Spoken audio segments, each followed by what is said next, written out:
प्रसन्नाङ्गरागं प्रभाकाञ्चनाङ्गं जगद्भीतिशौर्यं तुषाराद्रिधैर्यम् तृणीभूतहेतिं रणोद्यद्विभूतिं भजे वायुपुत्रं पवित्राप्तमित्रम् भजे पावनं भावनानित्यवासं भजे बालभानं प्रभाचारुभासं भजे चन्द्रिकाकुन्दमन्दारहासं भजे सन्ततं रामभूपालदासं भजे लक्ष्मणप्राणरक्षातिदक्षं भजे तोषितानेकगीर्वाणपक्षम् भजे घोरसङ्ग्रामसीमाहताक्षं भजे रामनामादिसम्प्राप्तरक्षम् कृताभीलनादं क्षितिक्षिप्तपादं घनक्रान्तभृङ्गं कटिस्थोरुजङ्घम् वियद्व्याप्तकेशं भुजाश्लेषितास्मं जयश्रीसमेतं भजे रामदूतं चलद्वालघातं भ्रमच्चक्रवालं कठोराट्टहासं प्रभिन्नाब्जजाण्डम् महासिंहनादाद्विशीर्णत्रिलोकं भजे आञ्जनेयं प्रभुं वज्रकायम् रणे भीषणे मेघनादे सनादे सरोषे समारोपिते मित्रमुख्ये खगानां घनानां सुराणां च मार्गे नतं तं वहं तं हनुमन्तमीडे कनद्रत्नजम्भारिदम्भोळिधारं कनद्दन्तनिर्धूतकालोग्रदन्तम् पदाघातभीताब्धिभूताधिवासं रणक्षोणिदक्षं भजे पिङ्गळाक्षम् महाग्राहपीडा महोत्पातपीडा महारोगपीडा महातीव्रपीडा हरत्यासुते पादपद्मानुरक्तो नमस्ते कपिश्रेष्ठ रामप्रियो यः सुधासिन्धुमुल्लङ्घ्य नाथोग्रदीप्तः सुधा चौषधीस्ता प्रगुप्तप्रभावः क्षणद्रोणशैलस्य सारेण सेतुं विना भूस्वयं कः समर्थः कपीन्द्रः निरातङ्कमाविश्य लङ्कां विसङ्गो भवानेव सीतातिशोकापहारी समुद्रान्तरङ्गादिरौद्रं विनिद्रम् विलङ्घ्योरुजङ्घस्तुता मर्त्यसङ्घः रमानाथ रामः क्षमानाथ रामः अशोकेन शोकं विहाय प्रहर्षम् वनान्तर्घनं जीवनं दानवानं विपाट्य प्रहर्षात् हनूमान् त्वमेव जराभारतो भूरिपीडां शरीरे निराधारणारूढगाढप्रतापे भवत्पादभक्तिं भवद्भक्तिरक्तिं कुरु श्रीहनुमत्प्रभो मे दयाळो महायोगिनो ब्रह्मरुद्रादयो वा न जानन्ति तत्त्वं निजं राघवस्य कथं ज्ञायते मातृसेवित्यमेव प्रसीद प्रभो वानरेन्द्रो नमस्ते नमस्ते महासत्त्ववाहाय तुभ्यं नमस्ते महावज्रदेहाय तुभ्यं नमस्ते परिभूतसूर्याय तुभ्यम् नमस्ते कृतामर्त्यकार्याय तुभ्यम् नमस्ते सदा ब्रह्मचर्याय तुभ्यं नमस्ते सदा वायुपुत्राय तुभ्यम् नमस्ते सदा पिङ्गळाक्षाय तुभ्यं नमस्ते सदा रामभक्ताय तुभ्यम् हनुमद्भुजङ्गप्रयातं प्रभाते प्रदोषेऽपि वाचार्थरात्रेऽपि मर्त्यः पठन्नस्नतोऽपि प्रमुक्ताघजालः सदा सर्वदा रामभक्तिं प्रयाति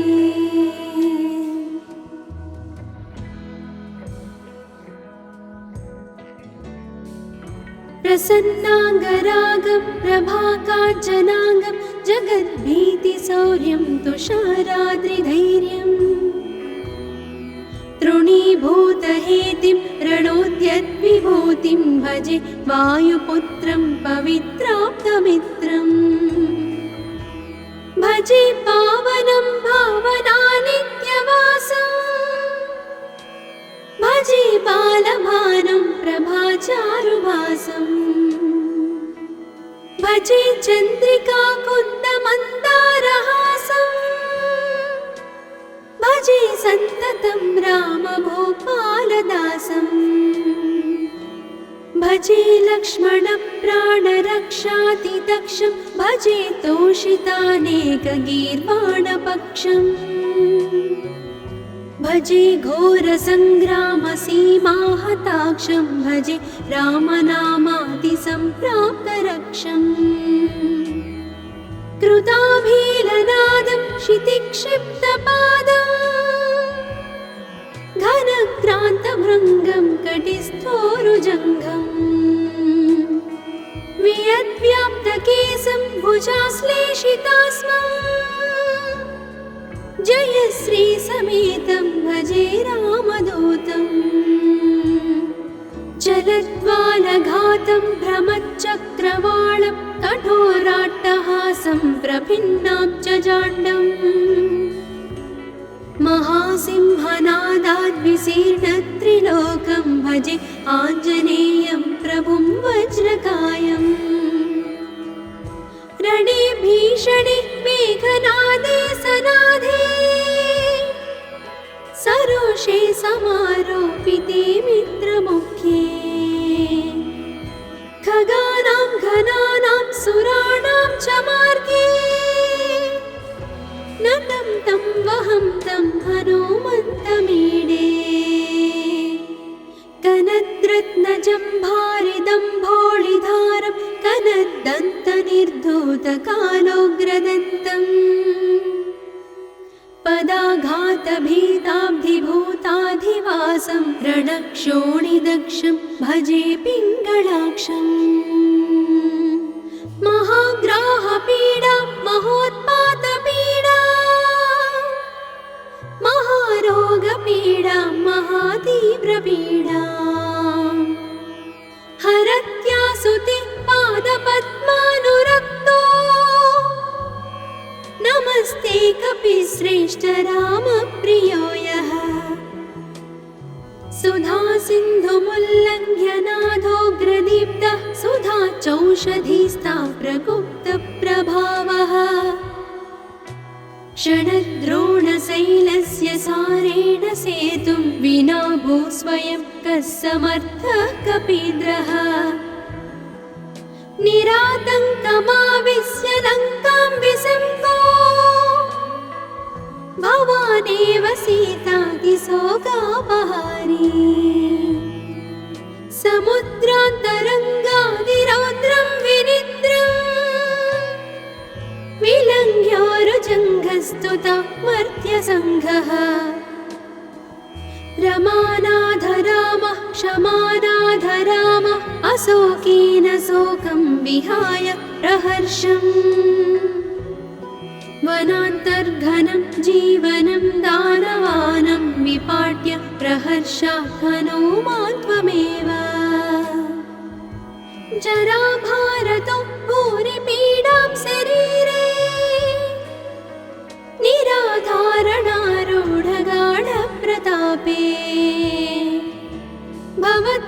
पादभक्तिं भवद्भक्तिरक्तिं कुरु श्रीहनुमत्प्रभो मे दयाळो। महायोगिनो ब्रह्मरुद्रादयो वा न जानन्ति तत्त्वं निजं राघवस्य। कथं ज्ञायते मातृसे नित्यमेव प्रसीद प्रभो वानरेन्द्रो नमस्ते। नमस्ते महासत्त्ववाहाय तुभ्यं नमस्ते महावज्रदेहाय तुभ्यं नमस्ते परिभूतसूर्याय तुभ्यं नमस्ते कृतामर्त्यकार्याय तुभ्यं नमस्ते सदा ब्रह्मचर्याय तुभ्यं नमस्ते सदा वायुपुत्राय तुभ्यं नमस्ते सदा पिङ्गळाक्षाय तुभ्यं नमस्ते सदा रामभक्ताय तुभ्यं हनुमद्भुजङ्गप्रयातं प्रभाते प्रदोषेऽपि वाचार्थरात्रेऽपि मध्यः पठन्नस्नतोऽपि प्रमुक्ताघजालः सदा सर्वदा रामभक्तिं प्रयाति।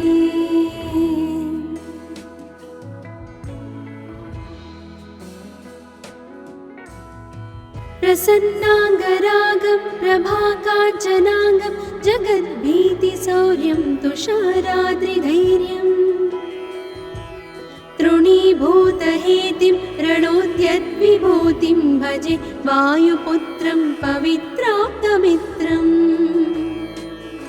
भजे पावनं भावनानित्यवासम्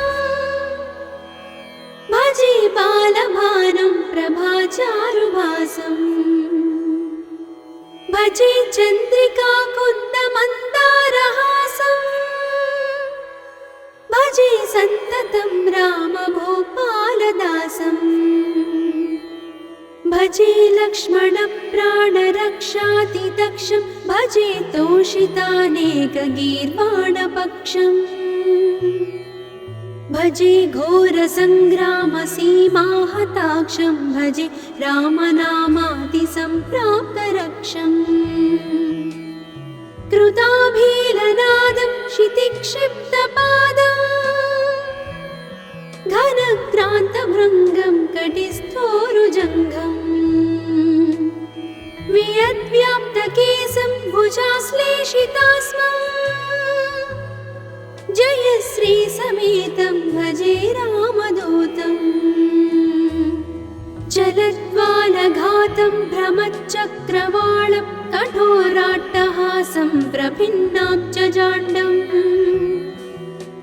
महासिंहनादाद्विशीर्णत्रिलोकं भजे आञ्जनेयं प्रभुं वज्रकायम् रणे भीषणे मेघनादे सनादे सरोषे समारोपिते मित्रमुख्ये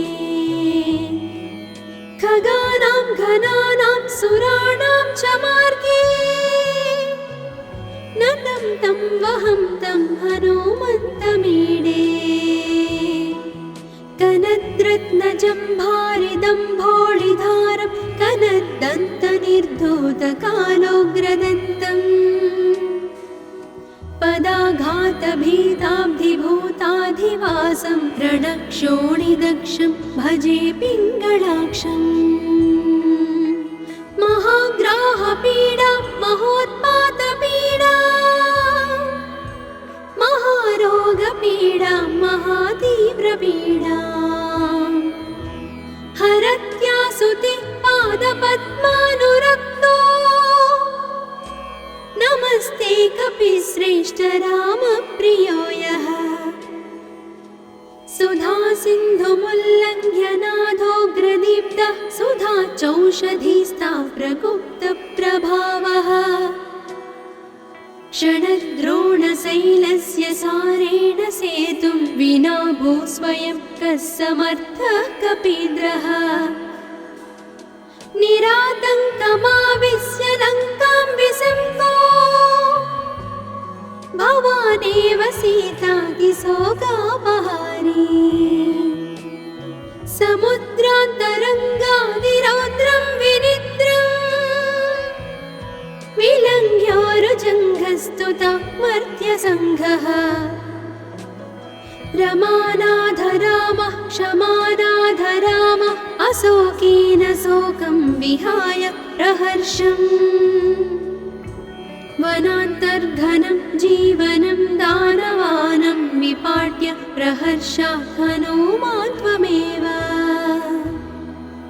जराभारतो भूरिपीडां शरीरे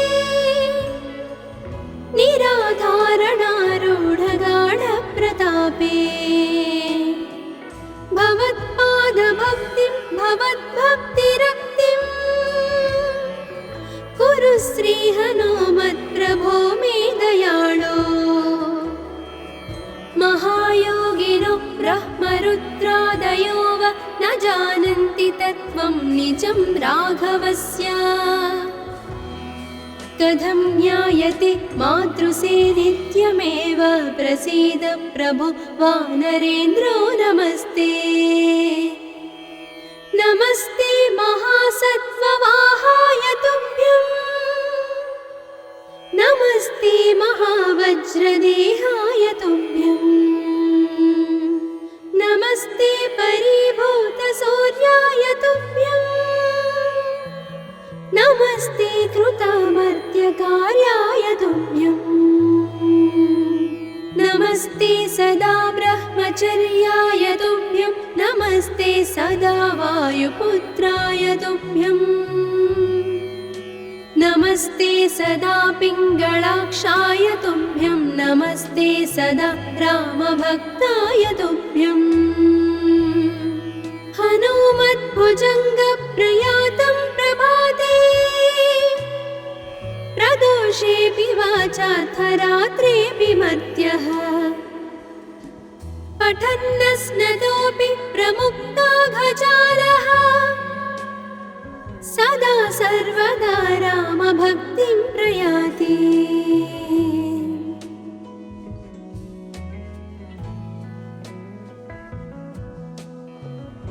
प्रसन्नाङ्गरागं प्रभाकाञ्चनाङ्गं जगद्भीतिशौर्यं तुषाराद्रिधैर्यम्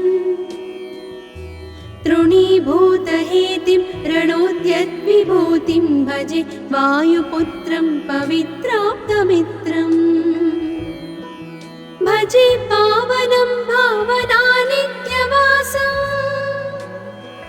भजे बालभानुं प्रभाचारुभासम् भजे चन्द्रिकाकुन्दमन्दारहासम् भजे सन्ततं रामभूपालदासम् भजे लक्ष्मणप्राणरक्षातिदक्षं भजे तोषितानेकगीर्वाणपक्षम् भजे घोरसङ्ग्रामसीमाहताक्षं भजे रामनामातिसम्प्राप्तरक्षम् कृताभीलनादं क्षितिक्षिप्तपादम् घनक्रान्तभृङ्गं कटिस्थोरुजङ्घम् वियद्व्याप्तकेशं भुजाश्लेषितास्मम् जयश्रीसमेतं भजे रामदूतम् चलद्वालघातं भ्रमच्चक्रवालं कठोराट्टहासं प्रभिन्नाब्जजाण्डम् महासिंहनादाद्विशीर्णत्रिलोकं भजे आञ्जनेयं प्रभुं वज्रकायम् रणे भीषणे मेघनादे सनादे सरोषे समारोपिते मित्रमुख्ये खगानां घनानां सुराणां च मार्गे नतं तं वहं तं हनुमन्तमीडे कनद्रत्नजम्भारिदं भोळिधारं धनुर्दन्तनिर्धूतकालोग्रदन्तम् पदाघातभीताब्धिभूताधिवासं रणक्षोणिदक्षं भजे पिङ्गळाक्षम् महाग्राहपीडा महोत्पातपीडा महारोगपीडा महातीव्रपीडा हरत्यासुति पादपद्मानुरक्तो नमस्ते कपिश्रेष्ठ रामप्रियो यः सुधा सिन्धुमुल्लङ्घ्य नाथोग्रदीप्तः सुधा चौषधीस्ता प्रगुप्तप्रभावः षडद्रोणशैलस्य सारेण सेतुं विना भूस्वयं कः समर्थः कपीन्द्रः निरातङ्कमाविश्य लङ्कां विसङ्गो भवानेव सीतातिशोकापहारी समुद्रान्तरङ्गादिरौद्रं विनिद्रम् विलङ्घ्योरुजङ्घस्तुता मर्त्यसङ्घः रमानाधरामः क्षमानाधरामः अशोकेन शोकं विहाय प्रहर्षम् वनान्तर्घनं जीवनं दानवानं विपाट्य प्रहर्षात् हनूमान् त्वमेव जराभारतो भूरिपीडां शरीरे निराधारणारूढगाढप्रतापे भवत्पादभक्तिं भवद्भक्तिरक्तिं कुरु श्रीहनुमत्प्रभो मे दयाळो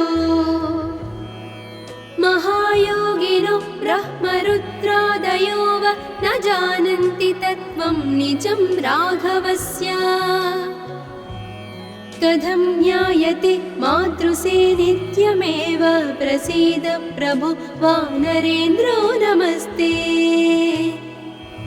नमस्ते महासत्त्ववाहाय तुभ्यं नमस्ते महावज्रदेहाय तुभ्यं नमस्ते परिभूतसूर्याय तुभ्यं नमस्ते कृतामर्त्यकार्याय तुभ्यं नमस्ते सदा ब्रह्मचर्याय तुभ्यं नमस्ते सदा वायुपुत्राय तुभ्यं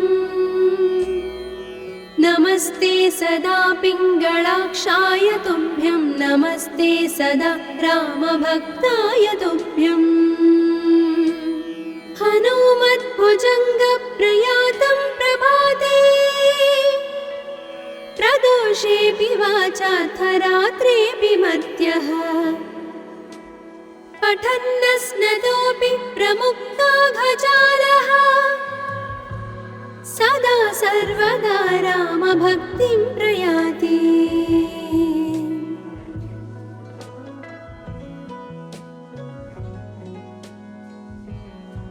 प्रसन्नाङ्गरागं प्रभाकाञ्चनाङ्गं जगद्भीतिशौर्यं तुषाराद्रिधैर्यम्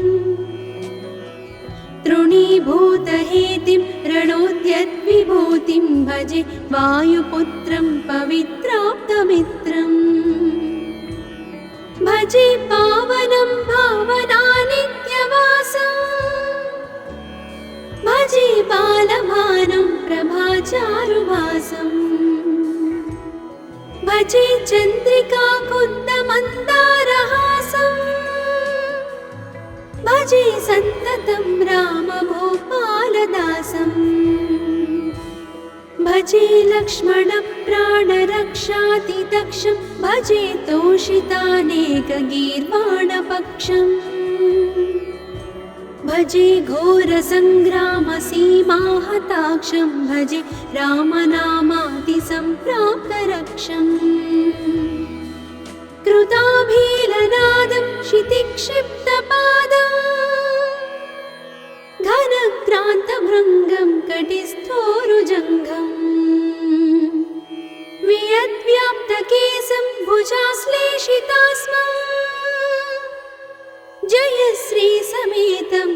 वन्दे रामदूतम्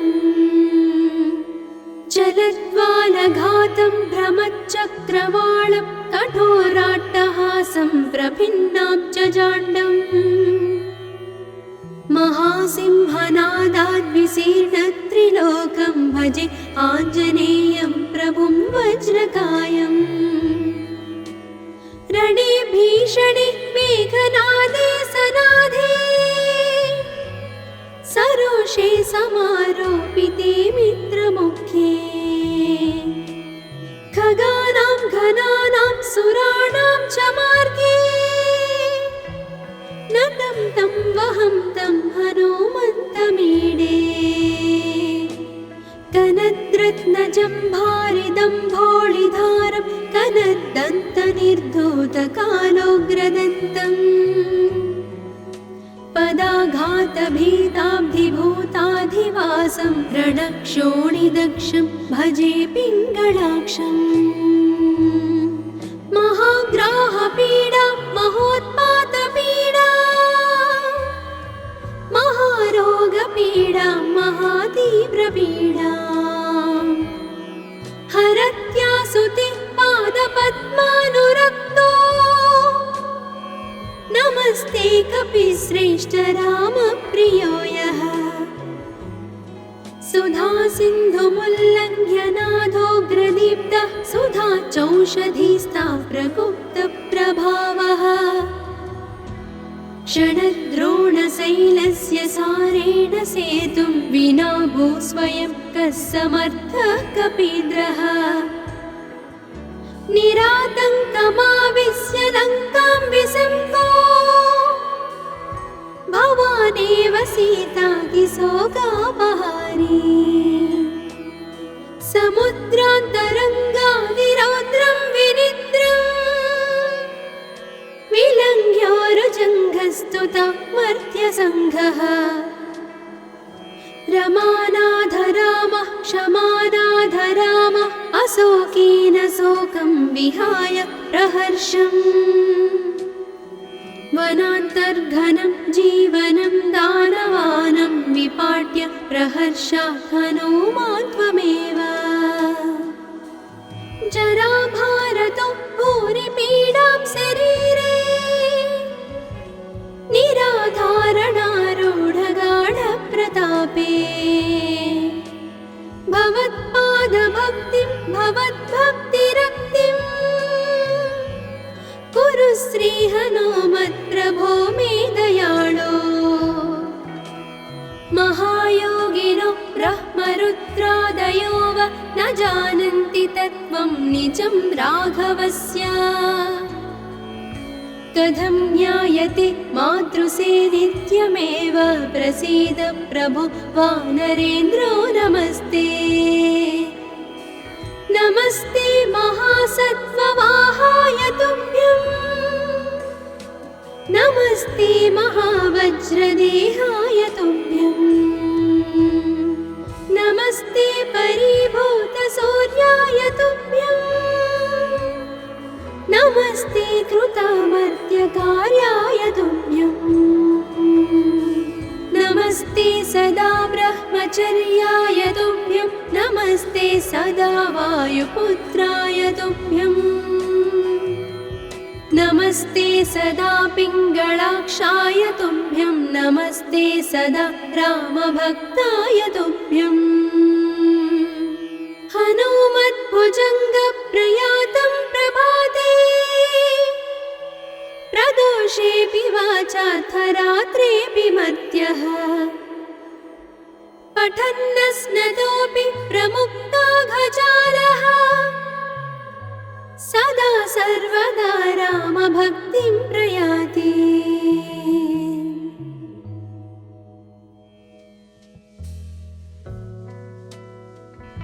प्रसन्नाङ्गरागं प्रभाकाञ्चनाङ्गं जगद्भीतिशौर्यं तुषाराद्रिधैर्यम्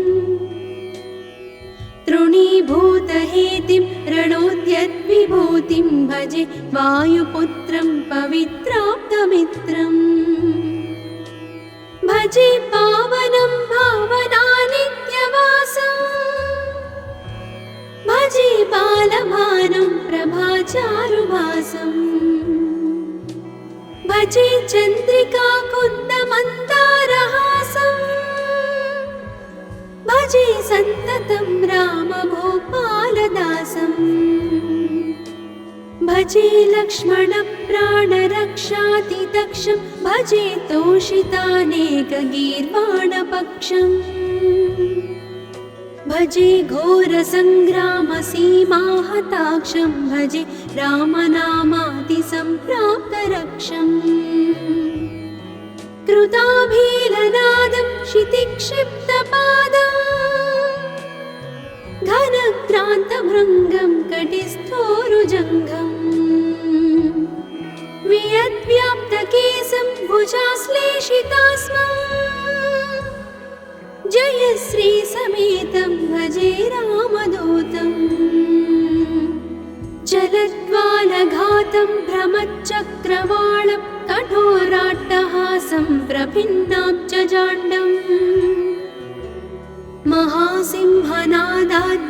महासिंहनादाद्विशीर्णत्रिलोकं भजे आञ्जनेयं प्रभुं वज्रकायम् रणे भीषणे मेघनादे सनादे सरोषे समारोपिते मित्रमुख्ये खगानां घनानां सुराणां च मार्गे नतं तं वहं तं हनुमन्तमीडे कनद्रत्नजम्भारिदम्भोळिधारं कनद्दन्तनिर्धूतकालोग्रदन्तम् पदाघातभीताब्धिभूताधिवासं रणक्षोणिदक्षं भजे पिङ्गळाक्षम् महाग्राहपीडा महोत्पातपीडा महारोगपीडा महातीव्रपीडा हरत्यासुते पादपद्मानुरक्तो नमस्ते कपिश्रेष्ठ रामप्रियो यः सुधासिन्धुमुल्लङ्घ्य नाथोग्रदीप्तः सुधा चौषधीस्ता प्रगुप्तप्रभावः षडद्रोणशैलस्य सारेण सेतुं विना भूस्वयं कः समर्थः कपीन्द्रः निरातङ्कमाविश्य लङ्कां विसङ्गो भवानेव सीतातिशोकापहारी समुद्रान्तरङ्गादिरौद्रं विनिद्रम् विलङ्घ्योरुजङ्घस्तुता मर्त्यसङ्घः रमानाथ रामः क्षमानाथ रामः अशोकेन शोकं विहाय प्रहर्षम् वनान्तर्घनं जीवनं दानवानं विपाट्य प्रहर्षात् हनूमान् त्वमेव जराभारतो भूरिपीडां शरीरे निराधारणारूढगाढप्रतापे भवत्पादभक्तिं भवद्भक्तिरक्तिं कुरु श्रीहनुमत्प्रभो मे दयाळो महायोगिनो ब्रह्मरुद्रादयो वा न जानन्ति तत्त्वं निजं राघवस्य कथं ज्ञायते मातृसे नित्यमेव प्रसीद प्रभो वानरेन्द्रो नमस्ते नमस्ते महासत्त्ववाहाय तुभ्यं नमस्ते महावज्रदेहाय तुभ्यं नमस्ते परिभूतसूर्याय तुभ्यं नमस्ते कृतामर्त्यकार्याय तुभ्यं नमस्ते सदा ब्रह्मचर्याय तुभ्यं नमस्ते सदा वायुपुत्राय तुभ्यं नमस्ते सदा पिङ्गळाक्षाय तुभ्यं नमस्ते सदा रामभक्ताय तुभ्यम् हनुमद्भुजङ्गप्रयातं प्रभाते प्रदोषेऽपि वाचार्थरात्रेऽपि मर्त्यः पठन्नस्नतोऽपि प्रमुक्ताघजालः सदा सर्वदा रामभक्तिं प्रयाति।